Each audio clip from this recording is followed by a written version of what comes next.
है दोस्तों, आज आप लोगों के लिए हम लाए हैं 5.1 चैप्टर एपी, जिसको हम लोग बोलते हैं समांतर श्रेणी। तो सबसे पहले समांतर श्रेणी का परिभाषा समझिए। एक समांतर श्रेणी संख्याओं की एक ऐसी सूची है जिसमें प्रत्येक पद अपने पहले पद में एक निश्चित संख्या जोड़ने पर प्राप्त होता है।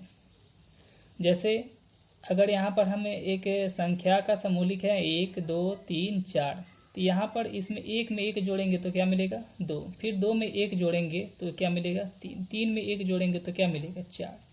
तो ये जो है, जो ये दिया गया है, इसी को हम लोग क्या बोलेंगे एपी बोलेंगे। फिर यहाँ पर 2 दिया है, 2 के बाद 4, 6, 8, 2 में क्या जोड़ेंगे कि 4 आ जाए तो 2 जोड़ेंगे, फिर 4 में 2 जोड़ेंगे तो 6 आएगा, फिर 6 में 2 जोड़ दो तो 8 आ जाएगा। यानी निश्चित संख्या क्या जोड़ रहे हैं, सब में 2-2 जोड़ने पर ये आगे वाला संख्या आता जा रहा है।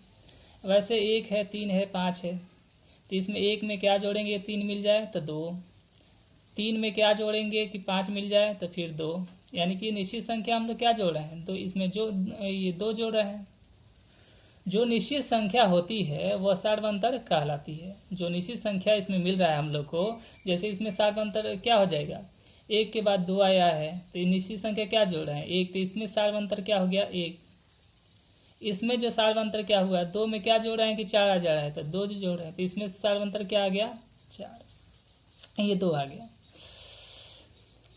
अब 1 के बाद 3 आया, 3 के बाद 5 आया है, तो इसमें सार्वंतर क्या आ गया, तो 1 में क्या जोड़े हैं कि 3 आया है तो 2 जोड़े हैं, फिर 3 में क्या जोड़े हैं कि 5 आया है तो 2 जोड़े हैं। यानी सार्वंतर क्या हुआ, इसमें जो सार्वंतर हुआ वो 2 हुआ। सार्वंतर को अंग्रेजी में हम कॉमन डिफरेंस, यानी कि सार्वंतर को हम लोग डी से सूचित करते हैं। एक बात आप लोग दिमाग में रख लीजिएगा कि जो सूची की प्रत्येक संख्या एक पद कहलाती है। अब देखिए यहाँ पर एक एपी दिया गया है। एपी में क्या है, 1 है, 2 है, 3 है।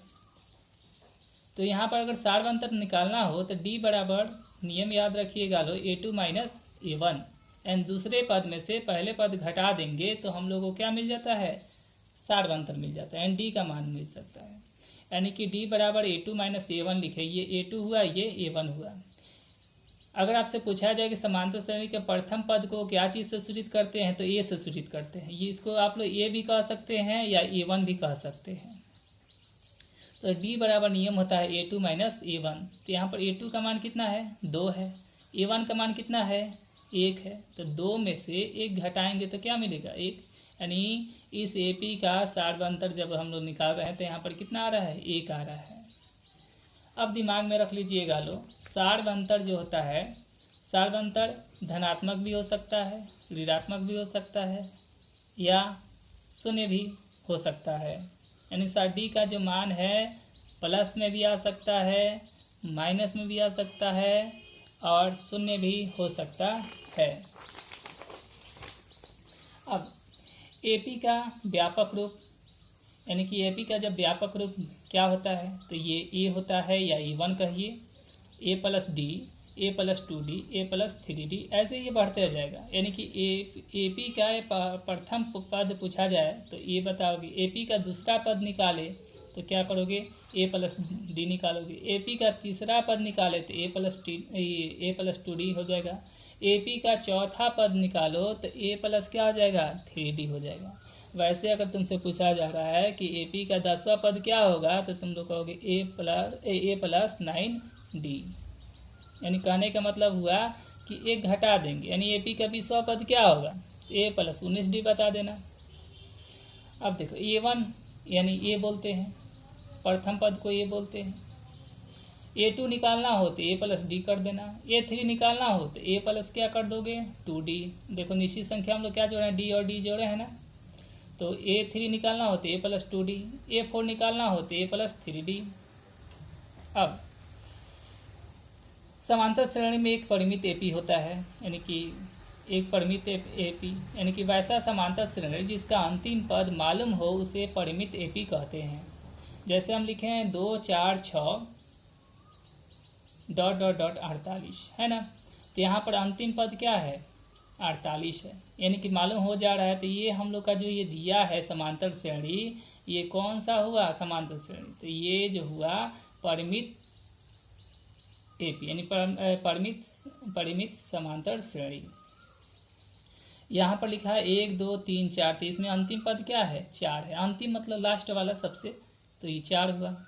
इसमें भी मालूम है, यानी कि ये जो दोनों हुआ हम लोग का ये और ये दोनों कौन सा एपी का उदाहरण है, तो परिमित एपी का उदाहरण है। अब आता है अपरिमित एपी। वैसा समांतर श्रेणी जिसका अंतिम पद मालूम नहीं हो उसे क्या कहते हैं, अपरिमित एपी कहते हैं। जैसे यहाँ पर देखिए 1 2 3 डॉट डॉट डॉट, इसमें अंतिम पद मालूम नहीं है कि कहाँ तक 1 2 3 कहाँ तक गया है, ये मालूम नहीं है। यहाँ पर लिखे हैं 2 के बाद 5, 5 के बाद 8, 8 के बाद 11, तो ये तो एपी है, एपी तो है ही, किंतु ये कौन सा एपी है, अपरिमित एपी है, यानी इसमें अंतिम पद मालूम नहीं है।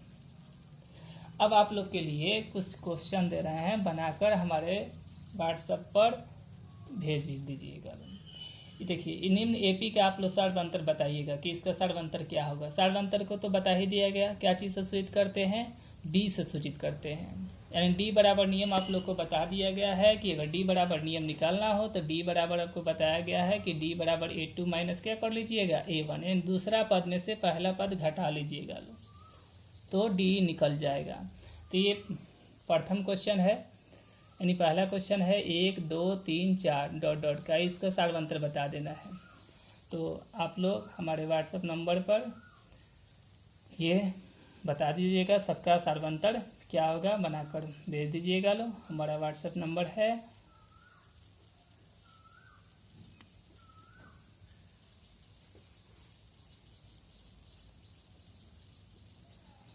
9572329610। ये मेरा व्हाट्सएप नंबर है, इस पर आप लोग बता दीजिएगा। अगर कुछ समझ में नहीं आया हो तो प्लीज़ बता दीजिएगा लोग क्या इसमें समझ में नहीं आया है, फिर बाद में आप लोग को और भी आगे बताया जाएगा। Thank you.